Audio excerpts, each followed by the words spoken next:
มิตรภาพเป็นสิ่งที่ไร้พรมแดนโดยแท้แม้เดินทางจากไกลแสนไกลต้องไปให้ถึงจุดมุ่งหมายที่ตัวเองใฝ่ฝันสวัสดีครับมิตรหมอแคนแฟนหมอรับ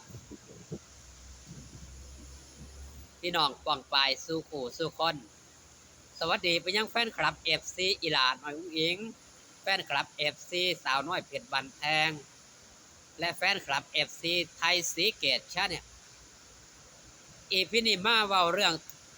มิตรภาพที่ห่างไกล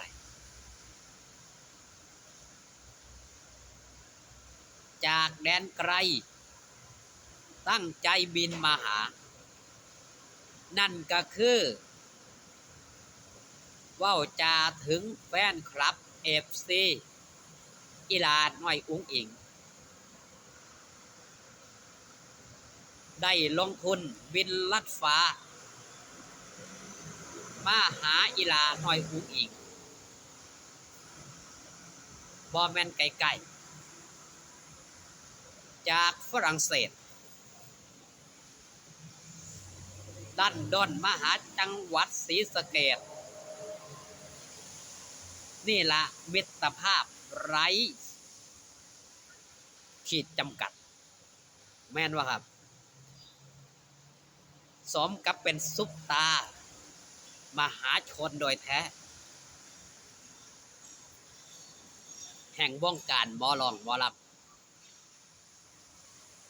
เป็นซุปตาหนึ่งเดียวที่มีแฟนคลับ FC ตั้งใจบินลัดฟ้ามาหาถึงที่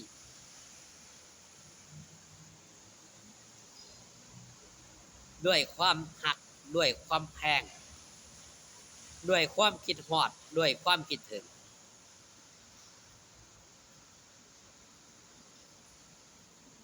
ใช้ระยะเดินทางไม่ใช่ใกล้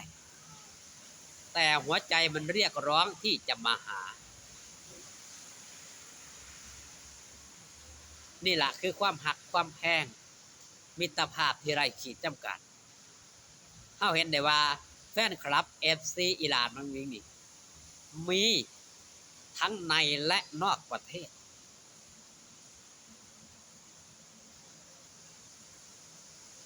เป็นสิ่งที่น่าภาคภูมิใจอย่างยิ่งสำหรับผู้ใดได้เป็นแฟนคลับ FC ที่หลงทุ่มเทที่หักในโตอีหลานมันด้วยความใสซื่อด้วยความบริสุทธิ์เฮ็ดให้ณปัจจุบันนี่แฟนคลับ FC ทั้งคนเล็กคนใหญ่คือคนอายุน้อยๆเขามาเป็นแฟนคลับ FC อีหลานน้องหญิงหลายขึ้นมากขึ้นเป็นเท่าตัวแรกเริ่มที่ผมบอกไป EP ก่อนมันก็สิก่อนหน้านี้เนาะแฟนคลับ FC อีหลานน้องหญิงผู้ใดก็ว่าเป็นรุ่นน้ำหมากกระจายมีแต่ผู้เฒ่าผู้โถณปัจจุบันปฏิเสธไม่ได้ปฏิเสธบ่ได้ว่ามี FC อายุน้อยๆยุวชนคนรุ่นใหม่หันมาใส่ใจเรื่องหมอลองหมอลำหลายขึ้นหันมาเป็นแฟนคลับ FC อีหลาน้อยหญิงหลายขึ้นบ่ว่าแม่ยิ่งบ่ว่าพ่อไส้ไม่จำกัดเพศไม่จำกัดวัยไม่จำกัดสถานะที่มาให้แห้งเชียร์ที่มาให้แห้งใจอีหลาน้อยอุ้งอิง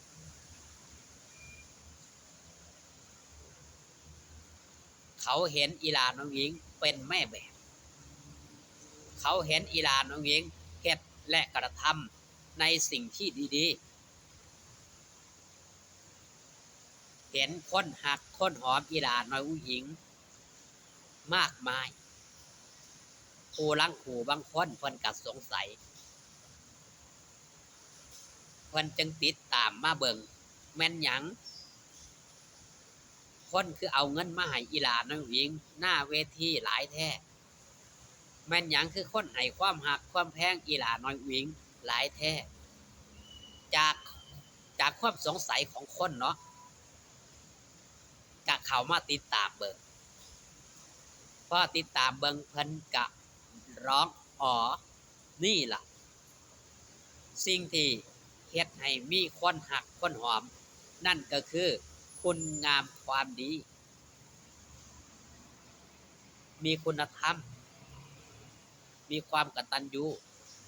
มีความมุ่งมั่นมีการพัฒนาคำเว้าคำจามีหลักการมีเหตุมีผลอย่างไล่สดเมื่อคืนนี่แม่หน่อยเว้าเรื่องไข่กับไก่อะไรเกิดก่อนกันความคิดความอ่านของอีหลาน้อยหญิงบ่แม่นเป็นปัญหาโลกแตกอีหลาน้อยหญิงเว้าออกมาชัดเจนว่าต่างก็เกื้อหนุนซึ่งกันและกัน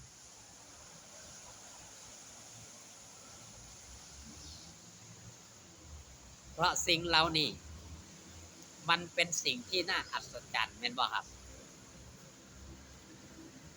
มันเป็นสิ่งที่หลายๆคนว่าปัญหาโลกแตกเอามาถามกันอย่างงู้นอย่างนี้แต่ไม่สามารถอธิบายได้หรือพูดออกมาได้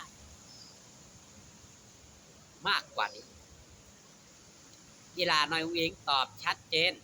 ตอบแบบมีหลักเกณฑ์ว่าต่างก็พึ่งพาอาศัยซึ่งกันและกันนั่นคือเด็กที่มีวิวัฒนาการมีความคิด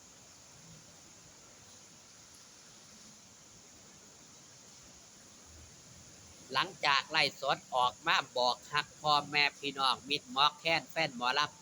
ำบ่เลือกสถานะบ่เลือกคนมีเงินมีครับทุกคนมาฮักอีหลาน้อยอุ้งอิงได้บ่มีเงินมาฮักได้บ่มีของมาให้มาหาได้ยินดีต้อนรับทุกคนทุกสถานะเห็นบ่จังได้แฟนคลับ FC ที่เดินทางไกลจากทางโซนยุโรปนั่นก็คือฝรั่งเศสเป็นสิ่งที่น่าอัศจรรย์บ่ล่ะครับว่าเด็กน้อยโตดำๆน้อยๆผู้หนึ่งที่มาอยู่ในวงการแค่ปีเศษๆเฮ็ดให้คนรักคนมาเป็นแฟนคลับ FC นี่เกิดขึ้นบานดอกเห็ดมีขึ้นทุกวันมีเหตุการณ์อัศจรรย์เกิดขึ้นทุกวันที่ผมเว้าไปใน EP ก่อนๆก็คือ1วันพันกว่าเรื่องราวที่เกิดขึ้นกับครอบครัวอีหลาน้อยอุ้งอิงเกิดขึ้นกับโตอีหลาน้อยอุ้งอิงเอง EP นี้ฝากตอนมิตรหมอแค้นแฟนหมอลำเอาไว้แต่เพียงส่ำนี้ขอบคุณที่เข้ามาเบิ่งขอบคุณที่เข้ามาแย้งช่อง YouTube ไทยสีเกตชาแนลออกไปไล่ถ่ายคลิปข้างนอกบ่ได้ครับฝนตกเนาะพอกันอีพีหน้าสบายดีครับผม